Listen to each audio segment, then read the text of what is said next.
నమస్తే. ఈరోజు మన టాపిక్ టీచర్స్, పేరెంట్స్, స్టూడెంట్స్. వీళ్ళందరి మధ్య అవినాభావం ఏంటి?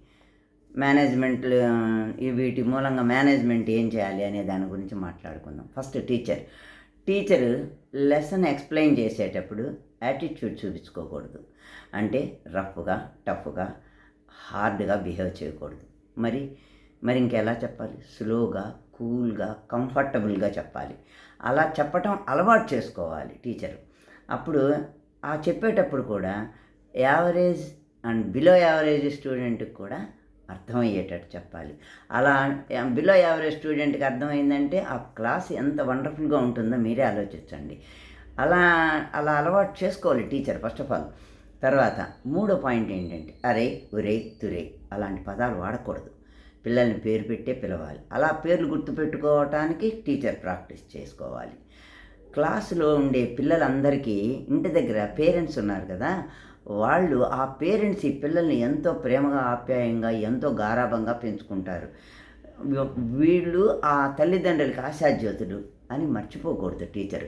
అలా అంటే ఆ పిల్లల మీద అప్పుడు అది అంటే ఏం చేయాలంటే టీచరు ఒక రకమైనటువంటి అభిమానంతోటి, ఒక గౌరవంతో కూడిన అభిమానాన్ని, వాత్సల్యాన్ని గనక పిల్లలకి పంచితే ఆ పిల్లలు ఆటోమేటిక్‌గా టీచర్‌ని ఇష్టపడతారు. అలా ఇష్టపడటం మూలంగా టీచర్‌కే బెనిఫిట్. మూడోది ఐదోది సబ్జెక్ట్‌పై కమాండ్ ఉండాలి. సబ్జెక్ట్ క్షుణ్ణంగా తెలిసి ఉండాలి. అంతేగాని క్లాసులోకి వచ్చినాక తడుముకోకూడదు. ఒక్కొక్కసారి సబ్జెక్ట్ బాగా వచ్చి చెప్పగలిగే స్థితిలో ఉండి కూడా చెప్పలేకపోవచ్చు. అలాంటప్పుడు ఆ క్లాస్‌ని క్రియేటివిటీని ఆశ్రయించాలి ఆ క్లాస్ వరకు. అంటే ఏం చేయాలంటే పిల్లవాడికి ఒక ప్రశ్న మీద 4, 5 ఆన్సర్లు వచ్చేటట్టుగా క్రియేట్ చేయగలగాలి. అది ఎలా అంటే సపోజ్ ఒక క్వెషన్ వేస్తాం. బాబు నీకు ఇప్పుడు లంచ్ టైంలో లంచ్ బాక్స్ రాలేదనుకో, అప్పుడు నువ్వు ఏం చేస్తావు అని అడిగితే పిల్లవాడు ఒక సమాధానం చెప్తాడు. పక్కవాడి దగ్గర తింటానని. పక్కవాడు ఇవ్వడు. అప్పుడేం చేస్తావు? అలా ఒక క్వెషన్‌కి 10 సమాధానాలు. అలాగే నువ్వు స్కూల్‌కి వచ్చే టైంలో యూనిఫామ్ కనపడలేదు. అప్పుడేం చేస్తావు? లేతే నువ్వు వచ్చేటప్పుడు ఆటో ఆగిపోయింది. అప్పుడేం చేస్తావు? ఇలా ఏదో మన టీచర్‌కి స్పాంటేనియస్‌గా కొన్ని క్వెషన్స్ స్కూల్ రిలేటెడ్‌గా అడుగుతూ ఉంటే పిల్లవాడు చాలా క్వెషన్‌లకి 10 రకాలైన ఆన్సర్లు చెప్తూ ఉంటాడు. అప్పుడు క్రియేటివిటీ పెరుగుతుంది.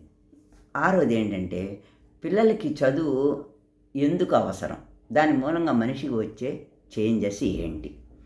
ఇంకొకటి ఏంటంటే ఒకవేళ చదువు, జ్ఞానం లేకపోతే పిల్లవాడు వాళ్ళ భవిష్యత్తు ఎలా పాడైపోతుంది? తర్వాత ఏం జరుగుతుంది? ఆ పిల్లవాళ్ళకి ఏం జరుగుతుంది అనేది విశదీకరించి చెప్పగలగాలి. అసలు గురువుని ఎందుకు గౌరవించాలి? ఆ గౌరవించడం ఎలా గౌరవించాలి అనే విషయాలు టీచర్ కూడా ముందుగా తెలుసుకుని దాని మీద ఒక నోట్స్ అయినా సరే రాసుకుని పిల్లలకి నేర్పిస్తూ ఉండాలి. ఇంకొకటి ఏంటంటే పిల్లలకి చదువు పట్ల, టీచర్ పట్ల ఇష్టం కలిగేటట్టుగా ఆ క్లాసును మార్చుకోగలగాలి. అది ఏ ఒక్క పిల్లవాడినో కాదు, ప్రతి ఒక్క పిల్లవాడు ఆ టీచర్ అన్నా, ఆ టీచర్ క్లాస్ అన్నా ఇష్టపడేటట్టు చేసుకోవాలి. ఇది టీచర్ బాధ్యత అసలు. తర్వాత తాను బోధించిన విషయాలపై పిల్లవాడు అనేక క్వెషన్లు వేసి అనేక విషయాలను కనుక్కోగలిగే విధానాన్ని నేర్పించాలి. పిల్లవాడికి క్యారెక్టరు, కాండక్టు ఎలా ఇంప్రూవ్ చేసుకోవాలో నేర్పించాలి.